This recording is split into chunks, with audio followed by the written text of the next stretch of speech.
and welcome. Today we are discussing a topic that many founders and business leaders have been asking me. Well, it's market research. Is it really needed? When should one get into commissioning market research? How to ensure it actually helps your business? And many more related questions. I'm delighted to be joined by Ritu Jain, a business and growth consultant who works closely with startups and medium sized enterprises on strategy, go to market, and scale. Ritu, thank you so much for joining us today. Thanks, Ajanta. Thanks for having me. Always a pleasure to speak to you. And thanks for having me today. Same here. Ritu, let's start with your journey. How has market research featured in your work over the last few years? Right. So, Ajanta, I'm glad you asked this question because this is a topic that's very close to me. And what I have experienced in my past assignments with various, either it was with corporates or as a consulting assignment that I now take up, what I have observed is that market risk, first of all, there is an importance that is attached. Not all founders attach the right importance to market research. Many a times it so happens that business owners or companies, they feel that they know the market well enough because of their experience, because they've spent so much time in the market, their teams are there, so they know the market. But what we have experienced is that the rate at which the market is changing today is so dynamic. The market is so dynamic today that even if you feel that you know everything about the market, by the time you'll realize that there is a change, there's a shift, your customers would have already shifted, so that will be too late. And similar thing, I this is across corporates as well as with medium sized enterprises. Startups, I'll say, they are still agile, but then again, the understanding, there are very few startups who understand that when you are getting into any particular business, the starting point is the market research. I think that's something that needs to be sensitized to all business owners, that beginning of any business, starting of any business should start with a market research, because the costs are low at that time. The more you delay it, the more are your costs, associated costs with it. I really appreciate what you have said. And by saying that the market is dynamic, I think you're bang on. Basically, I agree with what you have said. And when we actually get into any kind of research, there are a lot of misconceptions. I think there are a couple of misconceptions that I have myself seen, and also what I see my clients go through. So, one of them is that it's a quick fix. Okay, you go and you just need to, it's a magic wand. Many people think that it's a magic wand. So okay, if I'm going to do a market research, that's going to answer all the questions that I have in my mind. But what people need to appreciate is that there is, when you conduct any market research, it's always on a sample. It's not on the whole of the universe that you are targeting, it's on a sample.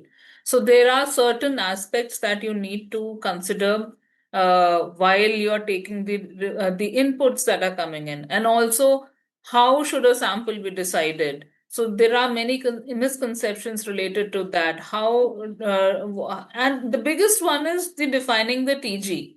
I think the most challenging one that I have observed in my 25 years of experience is uh, correct definition of the TG for the market research. I think that's something, I'll say it's most underrated, but I believe it's the most important. And you are yourself a market research professional. So why don't you share your perspective about how important is definition of a TG, and if it is, and how can it change the path or Right. Thank you. Thank you so much, Ritu.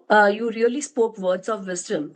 Uh, a market research, I I'm more into qualitative. It isn't a magical wand, but at the same time, if done properly, effectively, and if we really have the research objective from the client in place, it could be a magic wand. Okay, this is number one. Secondly, it's very, very important that the client has the research objectives laid down very clearly. And it has to be, the person executing the research needs to hear it from the horse's mouth. Generally, as we know, the management norm, if it goes via media and it comes to the ultimate person conducting the research, there is a dearth of information and the entire objective gets distorted. So, this is something very, very important. And of course, you need validation. People also have a misconception that research, qualitative research, is expensive, or maybe qualitative and quantitative both put together is expensive. It is, there is a cost involved, but then it depends on how you take it and how you validate the results that you get. Okay. Now, coming down to TG. Now, this TG, or the target group or the target audience, has always been a very, very interesting topic for me. What happens is, when you actually have a particular research study, number one, you need to know who's the target that you're talking to. Once you know the target, you need to specify them very clearly. Like, for example, if you're doing a consumer durable, you need to say whether you want to talk to the users, you want to talk to the lapses of that category or brand, or you need to talk to somebody who's aware. Like, for example, it could be, air freshener, for example. So you have to be very, very clear. Now, what is the definition of users, non-users, lapsers? You need to specify them clearly. You need to specify the brands, use the brands, lapsed, and all that. And most importantly, in spite of going through all this technically, what happens is, when you see the person coming in for the session, whether online or offline, as you interact with them, you realize a lot of things. By realization, Ritu, what I mean is, in qualitative, you actually try understanding human behavior. Apart from what they are saying, you also try to see the non-verbals, the body language, facial expressions, and couple of other things. So when it becomes a very detailed kind of a talk, you do realize that, maybe the person is not exactly a user or not the right teaching. Now, the client's involvement has to be 100%. Either the client needs to be there for a qualitative session, online or offline, or the person conducting the research should be given the authority to chuck out the person if she or he feels that the person is not the right teaching. By saying not the right TG, what I mean is, it could be a person who's not exactly the user, or who's not exactly the lapser, or maybe who's not exactly the decision maker. Maybe the husband has decided and the wife had no role to play, and I'm asking about her role, I mean, these are real life examples. So, what I personally feel is, with your kind of TG, your business TG, it is advisable that the startups, or maybe the entrepreneurs, or maybe, ones getting into research for the first time, needs to be directly involved, because at the end of the day, it is their hard earned money or their saved money which is getting invested. By doing this, it becomes faster, it becomes easier, and by the close of the research study, we are on the same page. The stakeholders are on the same page, and it becomes easier to take a decision, collate the reports, and move with the marketing strategy, or the market strategy. I mean, whatever you may say, Ritu. Right. I think that was a very detailed and a very apt description that you've provided. And I think there were a couple of terms that you mentioned, especially for the benefit of our audience. Why don't you briefly say, what do you mean by quantitative research and what do you mean by qualitative research? Because I'm not sure that everybody gets the distinction between the two. Yeah. See, as we know, uh, in brief, qualitative research would be getting into the depth of a particular topic. Like, for example, you are using a hair color. Okay, say you are using L'Oreal. Now, what makes you use a hair color? What makes you use L'Oreal? Why a particular variant of L'Oreal? Why are you using the one with ammonia, without ammonia? What is it that you're targeting, whether you're using a small sachet or whether you want to use a bigger one? So, qualitative would give you the depth of the entire reason. Okay, so we keep on laddering, we do use lot of techniques and we get into it in different ways. And quantitative would actually give you, the number of people using it. And ultimately, when we get a quantitative study commission, we try to understand the direction, the sizing, the patterns, etc., etc. So at times, quantitative is done, followed by qualitative. At times, qualitative is done, and the findings are checked into quantitative as well.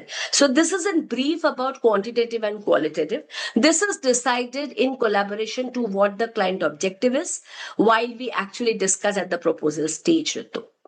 Right, and I think I will also like to share one experience here. And Sure. typically, I would like to share one experience where I had commissioned a study, which was to understand the market size, the total market size that's there of that particular segment. It was a running business. It was a business running for I think, at least 2 3 decades. But the company wanted to understand what is the, by newer terms of the market definition, what is the size of the market.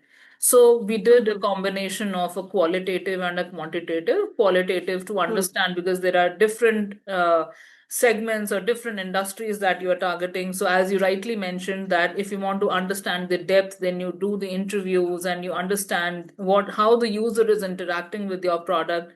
And then we also did a quantitative to understand what was the total market size, current and the projected market size for the products for which we were under that we were studying. So thanks, Ajanta, for clarifying. And this is very important because, again, many people get confused or are not sure that which type of study would be the best study for them. So, as you rightly mentioned, it more depends upon the objectives of the study and what is it that you actually see. Ultimately, all studies are done with some business objective in mind, right? So whatever business objective you have, uh, the study is a means to get more clarity on those aspects. So that's how it should be looked at. Yeah, absolutely, absolutely. In fact, what happens is when you're doing qualitative research, I also wanted you to understand, and for the benefit of others who will be listening to this, see, once we get the brief from the client, we try to formulate the likely questions, in the sense the likely topics that we would be discussing during the session. Now we call it a discussion guide, which is just a guide, it's just a flow. It's not a question answer session in a qualitative study. And generally a person conducting it navigates as per the respondent, because it has to go as per the respondent, and not that it turns out to be just a question answer session.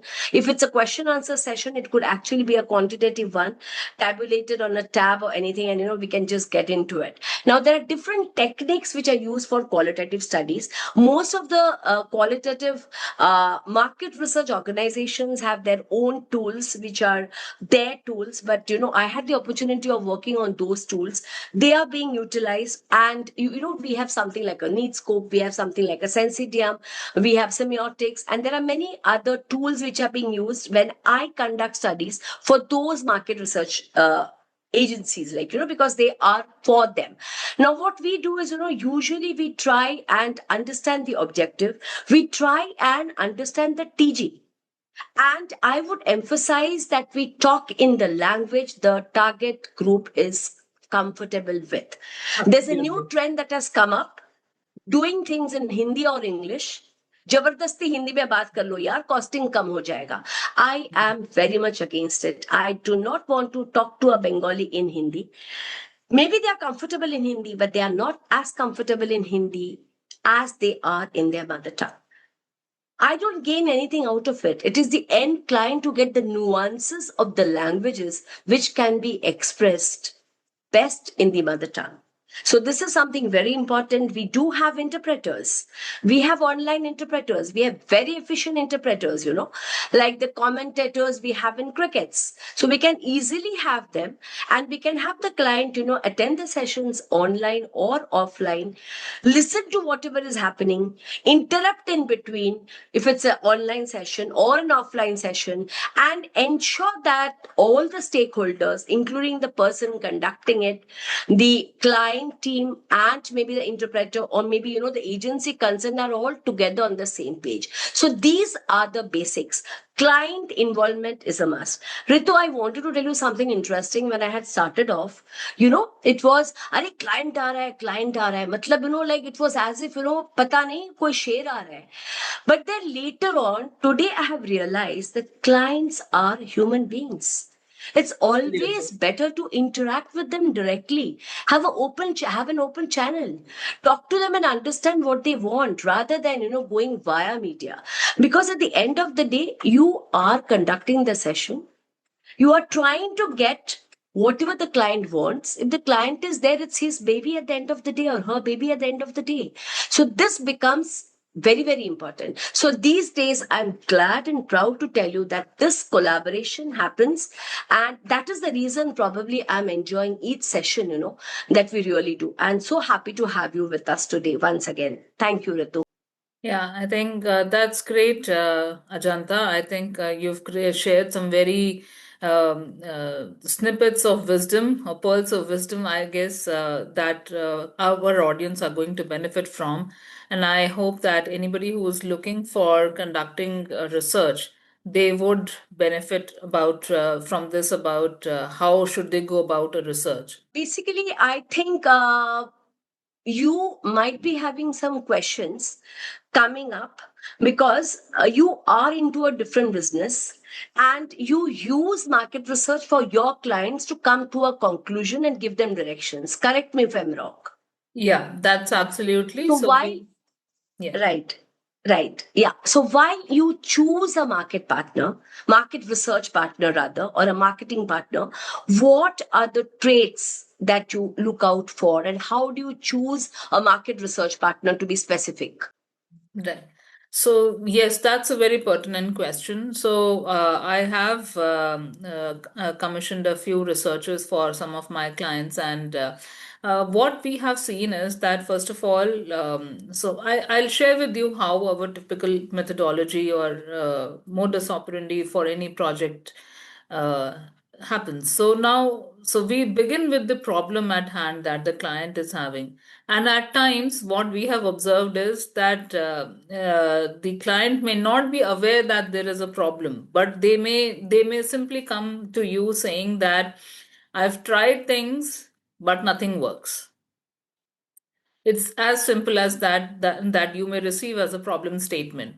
So how we typically approach that is that we first of all look at what's working for the client, what's not working for the client, what is the industry that the client is operating in, what are the trends or the market opportunities that are there in the market that the client is operating in. We do a SWOT analysis of the client, of the core competencies, what they are good at, what they are not so good at. And then once we have done our own analysis and we have gone through the details, we identify the operational gaps. Sometimes it may not be a strategic gap, the gap may be just an operational gap.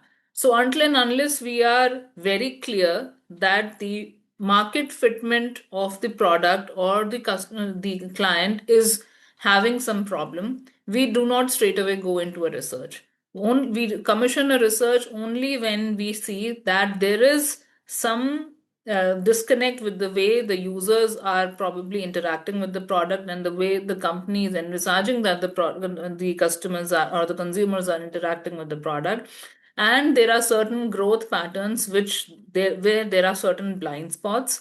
In those cases we recommend, or if it is a totally different segment, a totally different category, a totally different product, and you do not have any benchmarks existing which you can refer to, that's when we look at a primary research, and where we involve, like there was one project that I had taken up where it was a totally there was no such offering that was available in the market as on that date. And so we had to, in order to understand how big is the market, what are the market nuances, while we did our homework, we wanted to be sure and we commissioned a qualitative research in that case to understand the depth of whether the customer would really, whatever are, to validate basically our assumptions that whatever we are going ahead with before, and this is typically done before you make a major investment into the business, so that once you make the major investment only when you are sure that you are on the right track and there is a good business opportunity, then only we go and commission a research.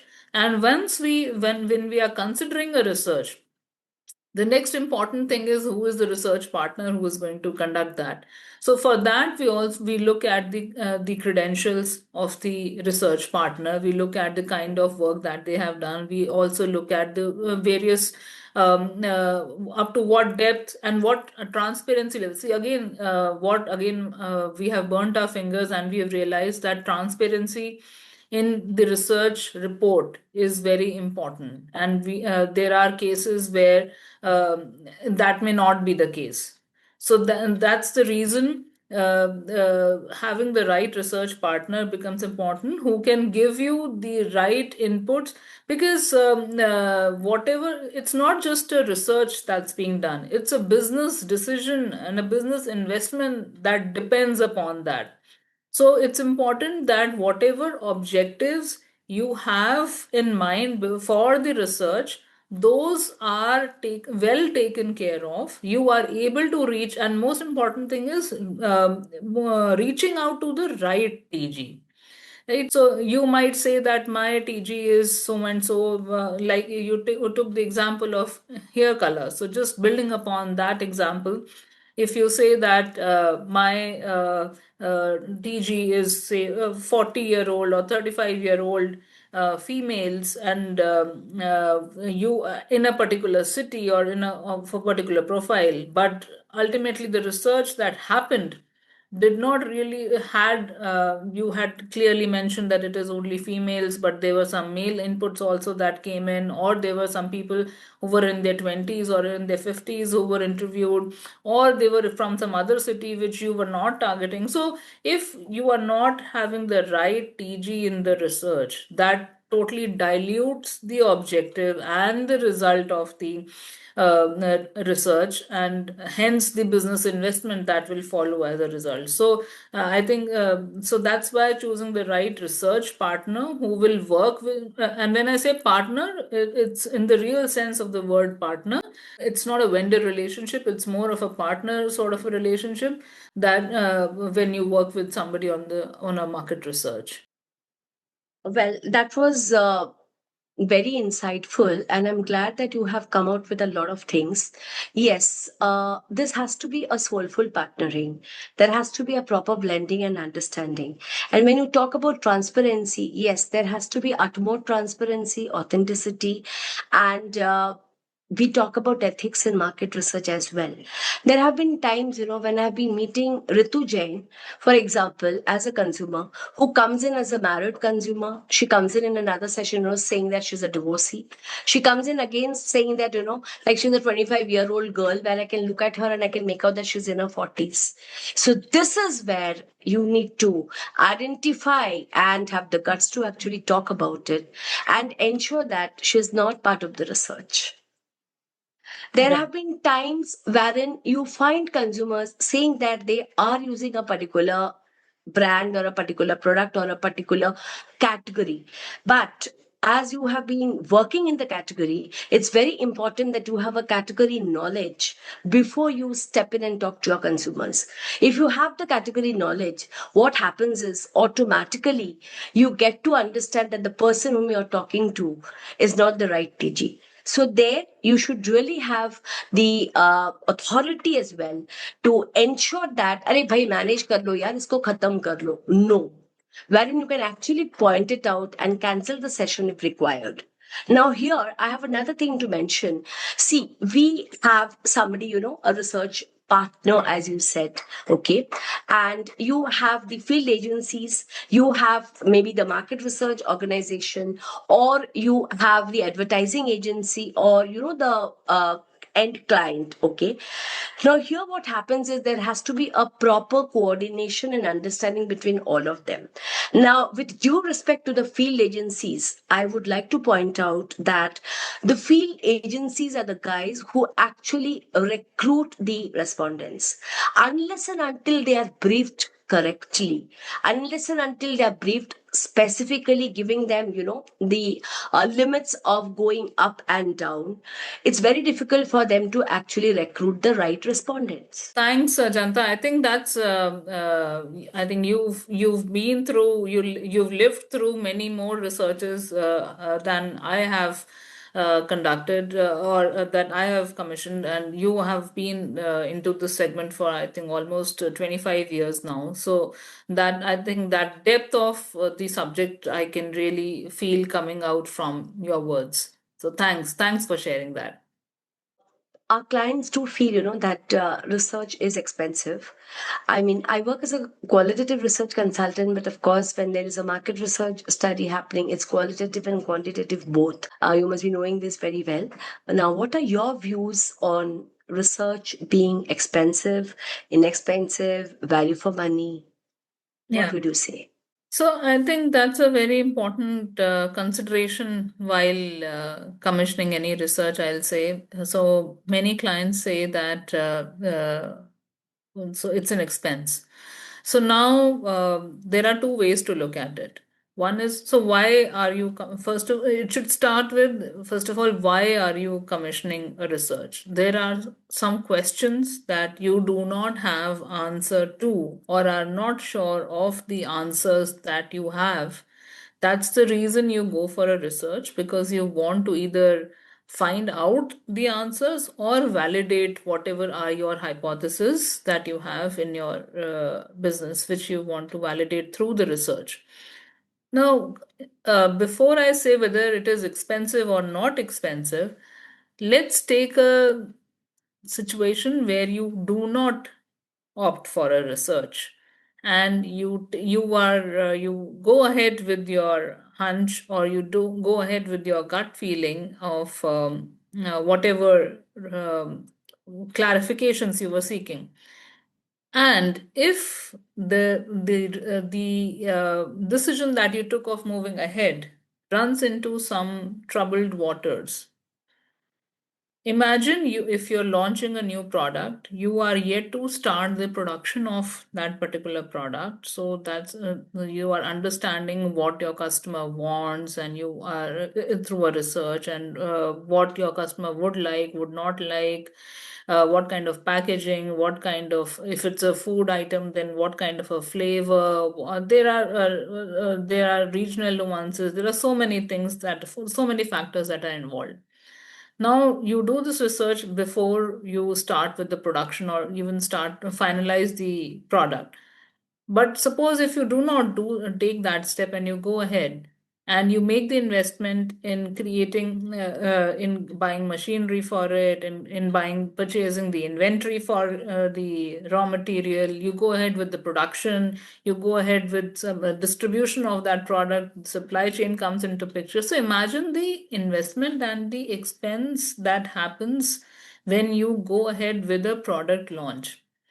Now, if after in making your in all your investments in your inventory, raw material, all your manpower, all your distribution, logistics cost, negotiating with distributors, putting stocks there, everything is done, your marketing expenses, everything is done, and the product doesn't do well.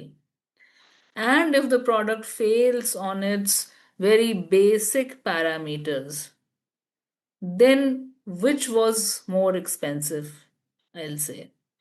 And I'll give you, I've had a live example of this. So, one of the businesses that I joined a couple of years back, and this was exactly the problem that was shared with me.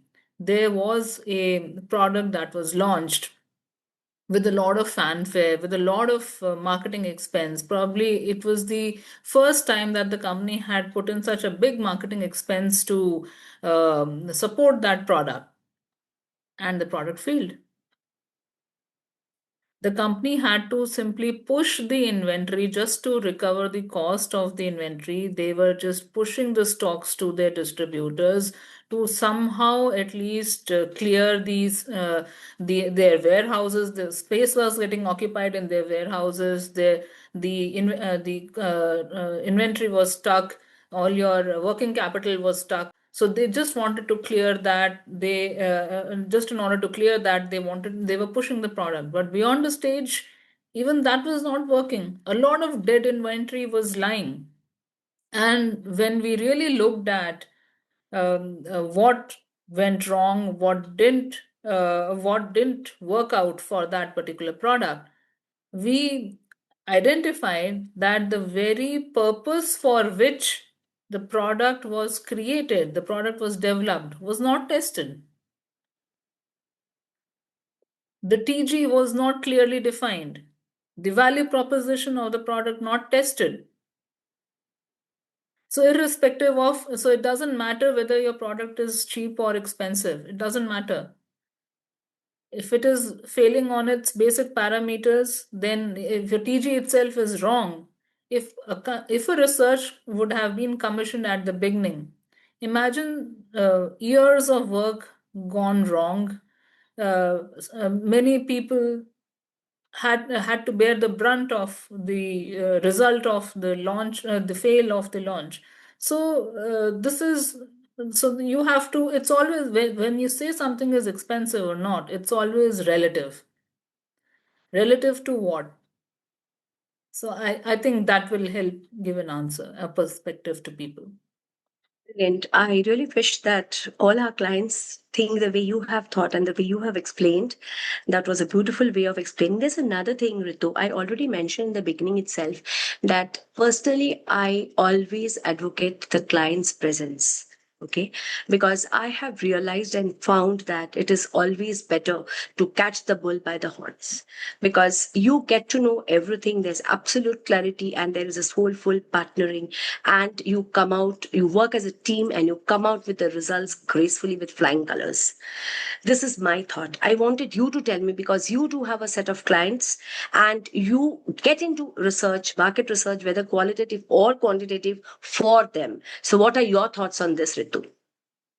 Yes, I think that's very important. There are a couple of things that it helps you achieve. First of all, the is a trust. See, one is the trust in the research partner that you have. The other is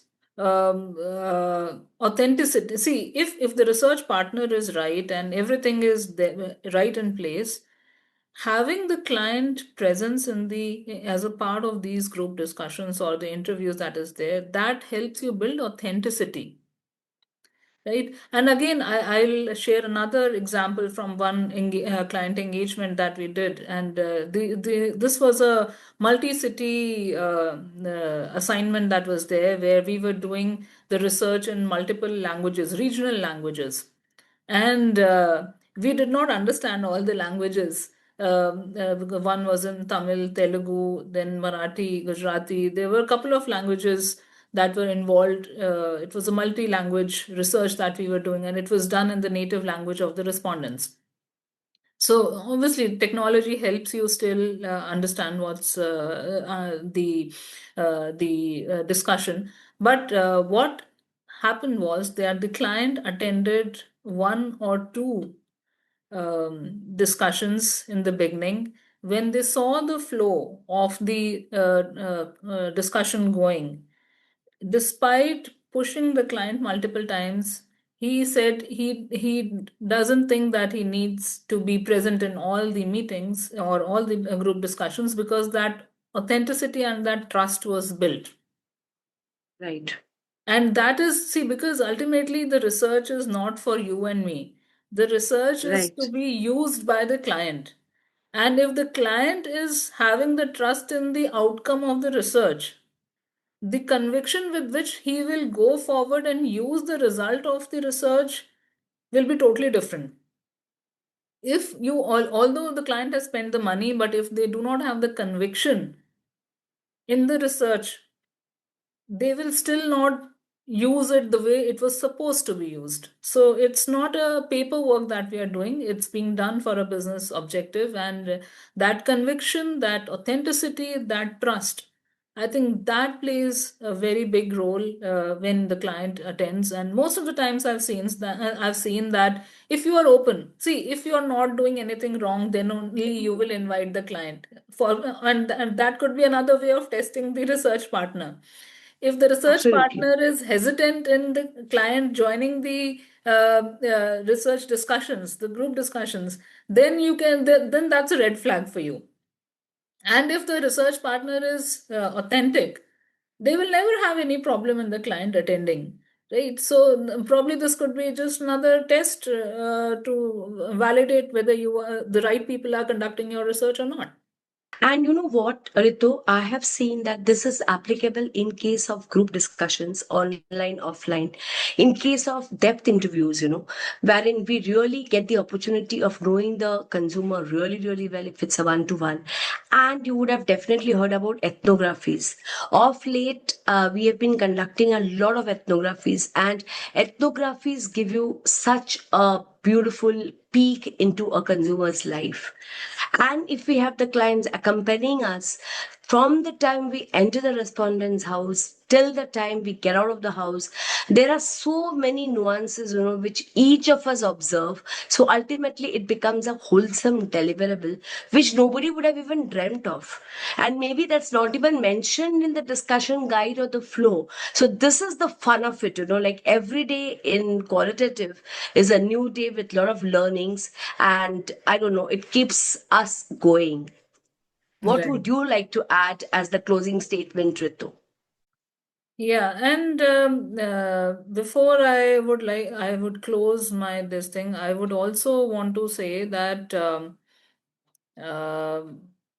before when especially for founders who are conducting their first research, or who are sitting on the brink, right, who are still thinking that whether they should go for a research or they should not go for a research, because that's probably the unknown animal or the unknown territory, which they are not aware of, and on the sitting on the expense versus investment sort of a decision. So I would recommend to them that talk to a couple of research partners, and I think that will help you get clarity. And another point I will say is that talk to people who have conducted research before making a business decision, and talk to people who have not conducted research before taking a major business decision. Do your own homework, do your analysis, and that will help you understand that, of course, there is an investment that is required when you conduct a research, so that goes without saying. And in order to do a good job of research, there is an investment that is required. But then you are a founder, so if you have to run your business, you have to not just look at the expense or the investment that you're making, you also have a responsibility towards the success of the venture that you are building. So, what would you like to build it upon, and what is the conviction with which you would like to build it upon? I think these are, and I am a very strong proponent of having strong fundamentals. Any business, for that matter, if your fundamentals are strong. So, what do you mean by fundamentals? Fundamentals will mean why you are doing, what you are doing, how you are doing, right? If these three things are very clear to you, if you are if you're solving the right problem with the right mindset, with the right product for the right customer, and in the right manner, ethically, and you know what the problem is, who the customer is, where the market is, there's nothing that is going to stop you from succeeding. It may be a slower journey. It may be a slower journey when you compare it to some of your peers who would you would be admiring. But let me tell you, there is nothing called overnight success. So people whom you feel have got overnight success, I will suggest talk to them. And then you will understand the grind and the decisions and the ambiguities that they have been going through and how they overcome that. So I would genuinely, those would also be my closing comments, that anyone who is looking at whether to do a research or not to do a research, just evaluate these perspectives. That will give you a good clarity of the direction where you are headed and the direction where you should be headed. So, what would be your last comments, Ajanta? I'm sure you would have a lot of things to add to it. So, why don't you share your closing comments on what should businesses look for when they are looking for when they are conducting their first kind of a research? See, basically, you have covered quite a few pointers, in fact, almost all of them. Now, off late, I've been getting a lot of these new generation startups, new entrepreneurs, and people who are getting into business, people who have just got into business, people who've got ideas. They do come and they try understanding and evaluating the entire research studies, number one. So I strongly feel they should evaluate the way they are evaluating. And when they really are convinced about the fact that, yes, there has to be a research study that needs to be commissioned. And once they know the objective of the research and whether it's call quant or whether it is just call and then quant or whether it is the other way around, what I usually recommend is, start small.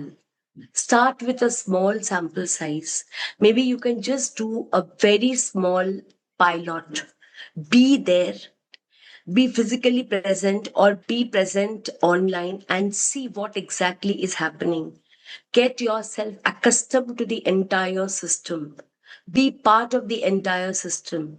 Choose a partner who tells you and who shares how things are done, and then wait and see what the results are.